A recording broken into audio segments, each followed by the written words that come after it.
Story 1. A few years ago, I spent an entire weekend glued to my computer, drinking lots of coffee and not getting much sleep.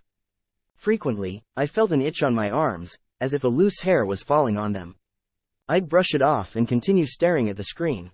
As the itching became more frequent, I started to wonder if I was just imagining things or if it was due to my lack of sleep. Then, I noticed tiny spiders on my arms. Was I going crazy? Were these drug bugs? I went back to my screen but then saw thin web strands glistening in the light and tiny spiders drifting past my vision. They were real. I found a hole in the ceiling where they seemed to be coming from. I sprayed wasp spray into the hole, and hundreds of tiny spiders started pouring out, streaming from their webs and covering me. Story 2. I got home from work late one night. As I walked onto my front stoop, I walked right into a huge spider web. Initially, I didn't think much of it, but then I looked down and saw about 20 to 30 baby spiders crawling all over me. I started freaking out and then noticed their parents sitting on my door, and they were almost the size of a hand.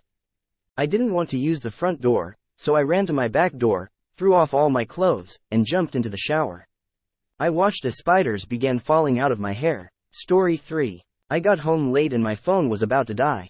I always plugged it into the outlet under my bed, so I collapsed on my bed and reached under to find the charger. Instead, I found a squishy sack. As I poked and squeezed it, I suddenly felt hundreds of tiny legs crawling up my arm. I pulled my arm out and screamed when I saw about 30 baby spiders crawling up my arm. I shook them off, told my parents, and jumped in the shower right away. It turned out to be a baby spider sack, and there was an even bigger mother spider living under my bed. Story 4. I woke up in the middle of the night feeling something huge crawling in my bed. Still half asleep, I jumped out and started freaking out, thinking it was a spider. I bravely flung the covers off the bed, but nothing was there. I thought I was just dreaming and went back to sleep. The next night, I felt the same thing on my arms instead of my legs. Again, I jumped out of bed, still half awake, and ran to get my dad, who was never afraid of spiders. He came to my room and flung off the sheets and covers, but there was nothing there. I was convinced it was just a dream or that something was wrong with me because there was no spider. However, the next night, I felt it again, something huge crawling on my arm. Freaking out in my half-awake state, I jumped out of bed and flung off the covers, but this time I saw the biggest spider I'd ever seen, bigger than a tarantula. It quickly crawled under my bed and out of sight. Story 5. This happened when I was staying with my grandma for the weekend. My uncle still lived with her, and I would occasionally stay over to work with him for some good pay. After a long day's work, I was exhausted and collapsed into the old guest bed upstairs. I watched some TV for about 10 minutes before deciding to go to sleep.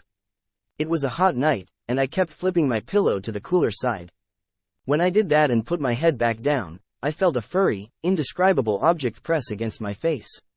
I jumped up and saw a giant, full-grown huntsman spider sitting on my pillow. I fell to the other side of the bed, and I guess the shaking scared it because it took off at the speed of light. Where it went, I have no idea.